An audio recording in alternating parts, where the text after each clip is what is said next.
Hello students, welcome to my YouTube channel. आज का हमारा टॉपिक है एविडेंसेस ऑफ इवोल्यूशन। हमने पिछले लेक्चर में इवोल्यूशन के बारे में देखा था कि लाइफ अर्थ पे आई कैसे, मतलब सिंपल सेल से कॉम्प्लेक्स बॉडी बनी कैसे, हमने ये पिछले लेक्चर में ही डिस्कस किया था। इस वीडियो में हम उसी इवोल्यूशन का साइंटिस्ट ने क्या प्रूफ दिया है ये देखेंगे। मतलब सच में लिविंग ऑर्गेनिज्म के एंसेस्टर एक ही थे या नहीं वो देखेंगे। पर अब तक जिन्होंने इवोल्यूशन का वो वीडियो नहीं देखा है तो वो वीडियो आप लोगों को मेरे यूट्यूब चैनल पे मिल जाएगा।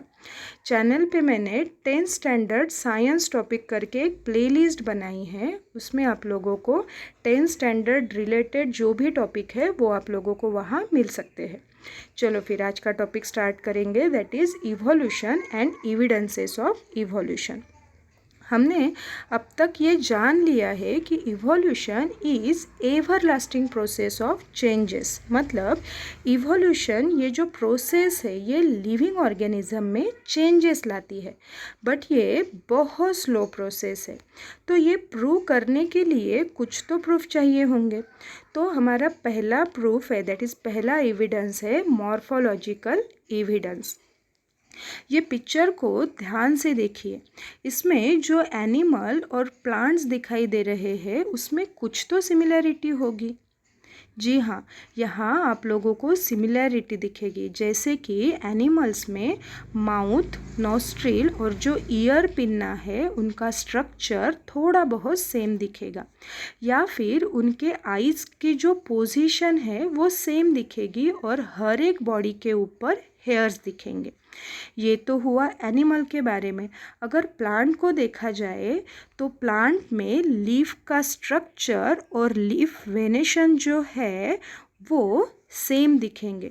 तो इन सभी चीज़ों का मतलब क्या हुआ? तो all these things indicate that there are some similarities in plants and animals, and hence it proved that their origin must be same.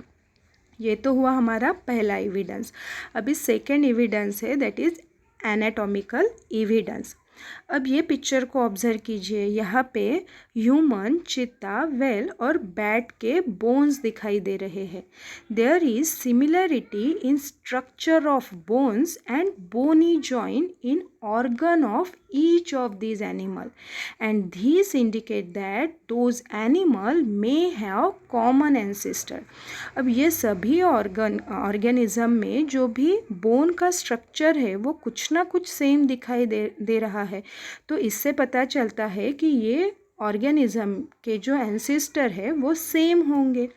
हमारा थर्ड एविडेंस है वेस्टेजियल ऑर्गन।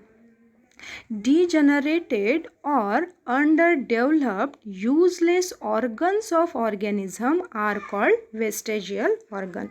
Means जिस ऑर्गन का बॉडी में कोई भी यूज़ नहीं है फिर भी वो ऑर्गन अगर बॉडी में है तो उसे कहते हैं वेस्टेजियल ऑर्गन।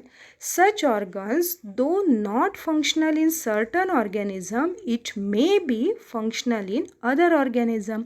मीन्स ये जो वेस्टेजियल ऑर्गन है ये किसी स्पेसीज में यूज़फुल है तो किसी स्पेसीज में यूजलेस है।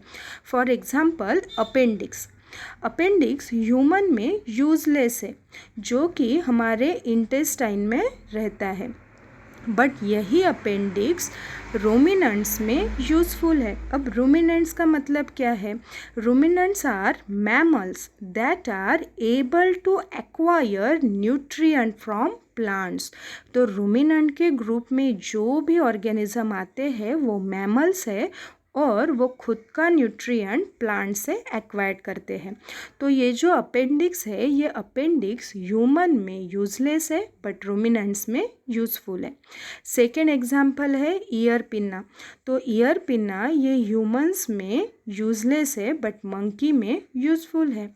थर्ड ऑर्गन है टेलबोन। टेलबोन को कोकिक्स भी कहते हैं। तो ये ह्यूमन बॉडी में होता है बट उसका कोई भी काम नहीं है, बट यही कोकिक्स जिन ऑर्गेनिज्म में या फिर जिन एनिमल में टेल है वहाँ पे वो यूज़फुल है for the movement of tail. Next है विजडम टीथ। तो विजडम टीथ ये हमारे मुंह में सबसे पीछे रहते हैं तो उनका भी फंक्शन कोई नहीं है, बट कार्निवोरस एनिमल जो होते हैं उनमें वो फंक्शन देते हैं। तो ये हुआ हमारा थर्ड एविडेंस। नेक्स्ट है fourth evidence, that is palaeontological evidence. अब पैलेंटोलॉजी का मतलब क्या है? Paleontology is the study of the history of life on earth as based on fossils. Fossil की स्टडी करके मिलियंस ऑफ ईयर एगो अर्थ पे life कैसी थी ये जानने की कोशिश को पैलेंटोलॉजी कहते हैं। अब फॉसिल का मतलब क्या है? Fossils are the remains of plants, animals, fungi, bacteria that have been replaced by rock material. Means rock के ऊपर जो living things का impression होता है उसे fossil कहते हैं।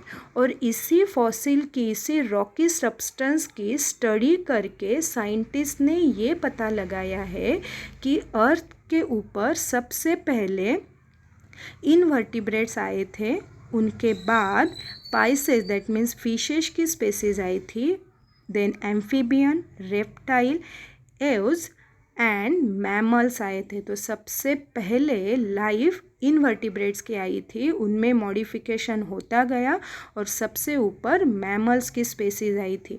तो ये जो कंप्लीट स्टडी होती है फॉसिल की स्टडी, और फॉसिल की स्टडी करके पता लगाया जाता है कि लाइफ कैसी आई है अर्थ के ऊपर, तो इस कंप्लीट स्टडी को कहते हैं पैलेंटोलॉजी। तो ये भी एक एविडेंस हुआ, दैट इज़ पैलेंटोलॉजिकल एविडेंस। तो पैलेंटोलॉजिकल एविडेंस को फिर से हम इन डिटेल देखने वाले हैं हमारे नेक्स्ट वीडियो में, क्योंकि यहाँ पे मैंने पूरा डिटेल दे दिया तो हमारा ये जो वीडियो है ये बहुत बड़ा हो जाएगा। तो इस वजह से पैलेंटोलॉजिकल एविडेंस को हम सिर्फ इसी एविडेंस को हम नेक्स्ट हमारे वीडियो में डिस्कस करेंगे। चलो अभी देखेंगे हमारा next evidence, that is embryological evidence. तो ये डायग्राम में आप लोगों को वर्टिब्रेट्स दिखाई दे रहे हैं। तो सभी वर्टिब्रेट्स के एम्ब्रियो अगर देखें तो ये जो एम्ब्रियो है ये एकदम सेम दिखाई देंगे। यहाँ पे नीचे सभी एनिमल्स है, वर्टिब्रेट एनिमल है, तो सभी वर्टिब्रेट एनिमल के ये जो ऊपर वाले एम्ब्रियो है ये सभी के सेम एम्ब्रियो दिखाई दे रहे हैं। इस एविडेंस से भी पता चलता है कि सभी एनिमल का ओरिजिन सेम ही था, मतलब हमारे जो एंसेस्टर थे वो सेम थे। तो ये हुआ एम्ब्रियोलॉजिकल एविडेंस। और हमारा नेक्स्ट और लास्ट एविडेंस है, that is connecting link. Some plants and animals show some morphological character by which they can be related to two different groups, hence they are called as connecting link. इसका simple सा मतलब क्या हुआ? मतलब एक animal या फिर plant दूसरे एनिमल या प्लांट जैसे भी कुछ अगर कैरेक्टर दिखाई देते हैं तो उन्हें कहते हैं कनेक्टिंग लिंक। अब इसे समझने के लिए यहाँ पे मैंने नीचे एक एग्जाम्पल लिया है, वो है डक बिल प्लेटिपस। अब ये जो एनिमल है ये रेप्टाइल जैसे एग्स देता है, मतलब इसका रिप्रोडक्शन एग की हेल्प से होता है, तो ये एग देता है। पर मैमल जैसे उसके पास मैमेलरी ग्लैंड्स भी होते हैं और उसके पूरे बॉडी के ऊपर हेयर होते हैं। मतलब ये जो एनिमल है उसने रेप्टाइल जैसे भी कैरेक्टर दिखाए और मैमल जैसे भी कैरेक्टर दिखाए, तो इसे कहेंगे कनेक्टिंग लिंक। सेकेंड एग्जाम्पल अगर देखा जाए तो लंग फिश। तो लंग फिश, ये फिश होके भी उसके बॉडी के अंदर लंग्स होते हैं और with the help of lung वो खुद का रेस्पिरेशन करती है।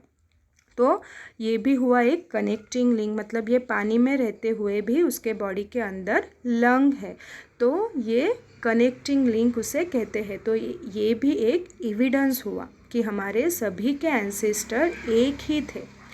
तो कनेक्टिंग लिंक और पैलेंटोलॉजिकल एविडेंस के बारे में हम हमारे नेक्स्ट वीडियो में और इन डिटेल में देखने वाले हैं। तो अभी हमने ये वीडियो अभी स्टॉप करना है। हमने आज सिर्फ क्या देखा? Evidences of evolution. तो ये टॉपिक आप लोगों को अगर समझ में आया है तो लाइक कीजिएगा, और कुछ अगर क्वेश्चन है तो मुझे कमेंट बॉक्स में आप लिख के भेज सकते हो। तो ये वीडियो अगर पसंद आया है तो आप लोग सबके साथ ये वीडियो शेयर कीजिएगा। Thank you.